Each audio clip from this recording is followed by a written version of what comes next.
Welcome to the News Hour. The federal government is edging closer this evening to a Saturday night shutdown with still no sign of a way out. House Speaker Kevin McCarthy called today for trying again on a stopgap measure with spending cuts and tougher border security. The House is working on passing 73% of all the appropriation bills of the job we're supposed to do by Thursday. We're bringing up on Friday ability to fund the government, but at the same time secure our border. So yes, we're doing our job. Hard-right Republicans already refused an earlier short-term measure, and it's still unclear if they will back McCarthy's play. Meantime, the Senate's Democratic Majority Leader Chuck Schumer pushed a bipartisan continuing resolution today to fund operations into November. We cannot have members trying last-minute delay tactics and risk a shutdown. The CR agreement the Senate has released is a good, sensible, and bipartisan, let me emphasize bipartisan, bill. Senate Republican leader Mitch McConnell also supported the resolution. He said closing the government will achieve nothing. 7 candidates for the Republican presidential nomination hold their second debate tonight. They'll meet at the Reagan Presidential Library in Simi Valley, California. But as with the first debate, former President Trump won't be there. Instead, he'll be speaking to striking auto workers and others just outside Detroit at a non-union auto supplier. A federal judge in Washington today rejected former President Trump's request that she recuse herself from his election subversion case. Mr. Trump had accused Judge Tanya Chutkan of making biased statements against him. He is accused of illegally trying to overturn the 2020 presidential election results. Senator Bob Menendez and his wife pleaded not guilty today to federal corruption charges. The New Jersey Democrat said nothing as he left a courthouse in New York after the arraignment. He's accused of taking bribes of cash and gold to aid Egyptian interests and local businessmen. More than half of all Senate Democrats are now calling for Menendez to step down. An American soldier who fled to North Korea in July is now back in U.S. custody. Army Private Travis King was taken to China today and transferred to American officials. In Washington, a State Department spokesman said Sweden helped arrange King's release, but he played down any talk of a thaw in relations with North Korea. I would not see this as the sign of some breakthrough. I think it's a one-off. We did not give them anything. We made no concessions as a part of securing his return. King was flown to a U.S. military base in South Korea and was headed back to the U.S. mainland. He had been convicted of assault before bolting across the border between the Koreas. Now he faces military punishment for going AWOL. The mass exodus of ethnic Armenians out of Nagorno-Karabakh is still accelerating tonight after Azerbaijan recaptured the region. Armenian officials estimate more than 50,000 people have fled into Armenia since the weekend. Many endured hours-long traffic jams on the road. In northern Iraq, authorities are investigating whether indoor fireworks caused an inferno that killed some 100 people at a wedding hall last night. Mourners gathered today at funerals for several of the victims. Meantime, the search for bodies continued, with a number of people still missing. My brother and my wife are dead, but 2 of my daughters are missing. We searched all of Mosul, but nothing. We were all sitting here, and my wife went to the bathroom. She and my brother weren't burned at all. They suffocated, just suffocated, in the bathroom.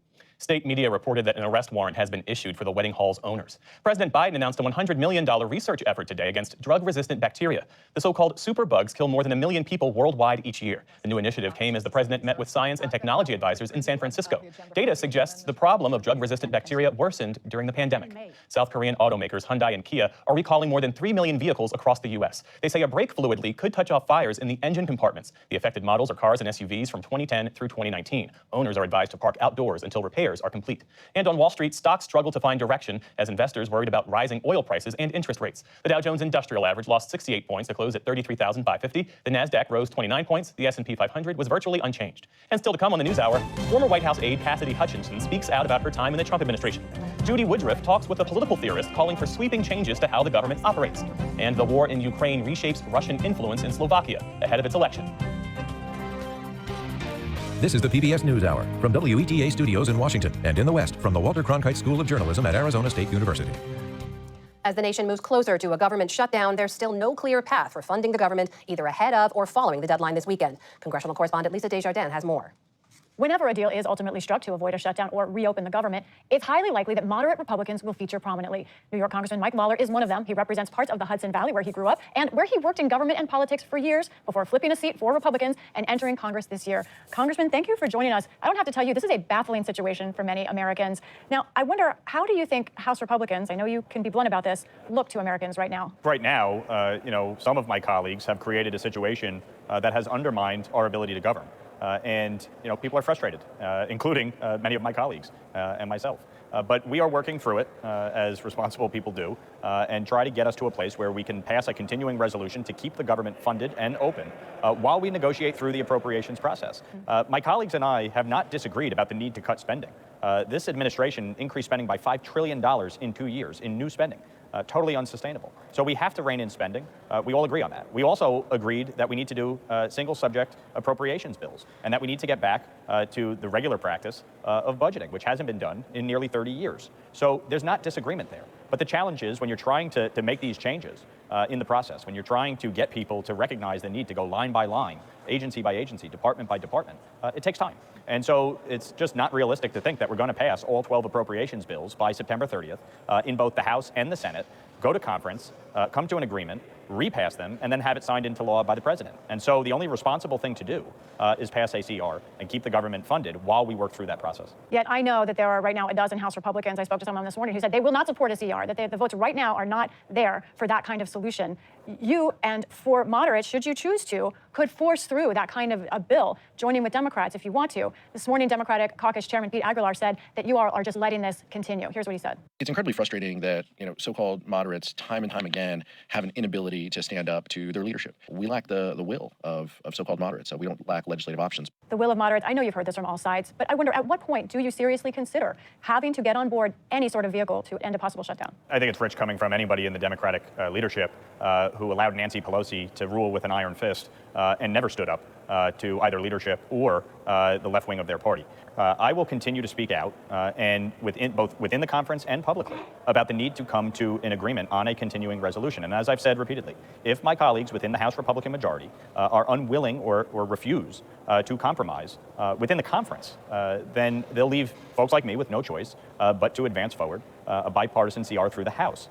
Any final CR obviously is going to be bipartisan, given the fact that the Democrats control the Senate and the White House is controlled by President Biden. But a refusal on the part of House Republicans to pass a CR, at least as an initial offering, weakens our hand, weakens the hand of the Speaker when it comes to negotiation. And the reality is, if a shutdown occurs, President Biden will make it as painful as possible to exert as much political pressure on House Republicans.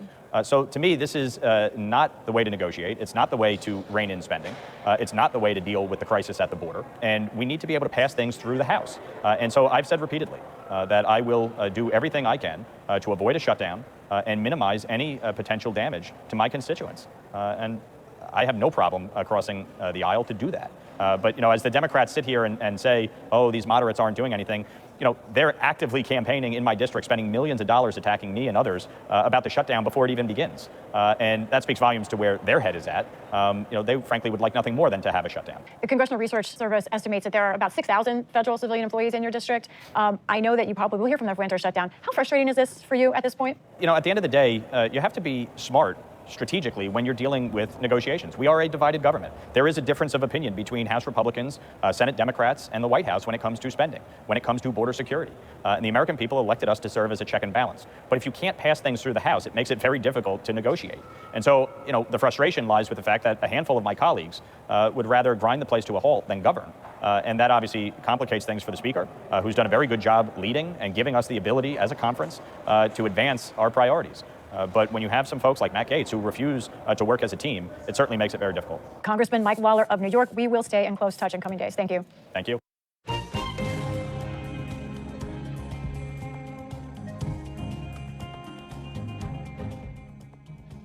The Federal Trade Commission and 17 states have brought a sweeping lawsuit against Amazon, accusing it of violating antitrust laws. It's the federal government's latest suit aimed at curbing the power of big tech. The FTC and the states allege Amazon has illegally built and maintained a monopoly that harms its customers and competitors. Amazon does this in large part, the FTC says, by essentially punishing and strong-arming third-party sellers if they offer lower prices elsewhere or don't use Amazon's add-on services.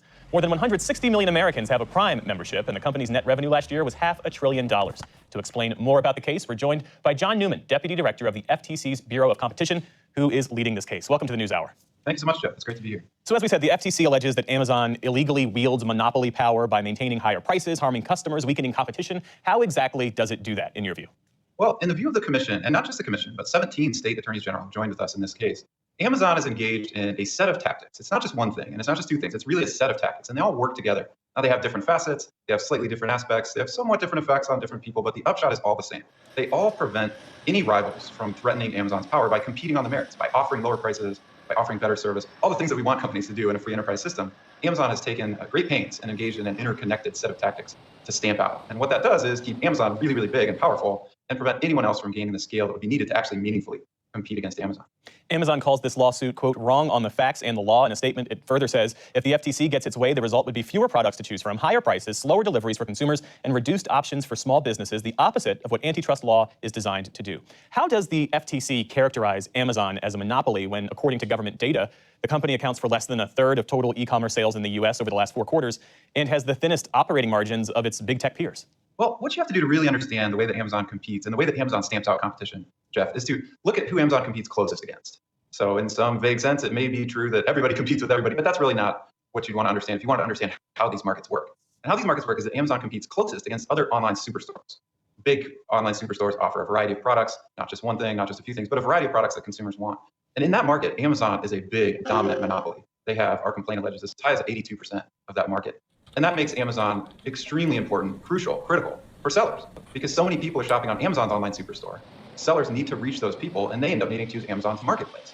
And so we also allege that Amazon is a monopolist over sellers in a different market called the online marketplace services market. So in our view, it's wrong on the facts and the law to set Amazon up as competing against literally everybody else in the world. That's just not how the law works. It's not how the economics work either. So what's the proper remedy then? Does the FTC want to see Amazon broken up into smaller companies? So Jeff, this complaint, which the commission voted out unanimously and is joined by 17 states, is really about describing the facts that could give a court reason to find liability. This complaint takes great pains and does so in great detail. It describes Amazon's conduct. And that's really the purpose of a complaint, is to really set forth facts that can give rise to liability so a court can find that the law is violated. And the complaint does ask for relief, and it's in keeping with the great traditions of antitrust law that relief for a violation of the antitrust laws does include stopping the illegal conduct. It also includes restoring the lost competition. And we look out and we see, and a lot of sellers see, and a lot of Americans see, a competitive landscape that has been really badly distorted in favor of one dominant player. So if we've done our job at the end of all this, and this will be a lengthy proceeding, there will be a trial at the end of it, but at the end of all of this, a judge should, if we've done our job correctly, order relief that will restore the lost competition. The FTC has lost several high-profile battles against big businesses, including Microsoft's purchase of Activision and Meta's takeover of a VR startup. What are the stakes, as you see them, not just for the marketplace, but also for the FTC? I think the stakes are very high, but it's not so much because of the FTC's win-loss record, although I'll stack our record up against any past administrations. The stakes are high here because this case affects so many people. I'm a student of antitrust history, as are most of us here at the Federal Trade Commission. And I can say that very, very seldom in the history of the U.S. antitrust laws, which goes back over 100 years, has there been one case that could do so much good for so many people. That's why the stakes are high here. We should say we've also invited Amazon to sit down with us as well. John Newman is Deputy Director of the FTC's Bureau of Competition. Thanks so much for your time and for your insights this evening. Thank you, Jeff.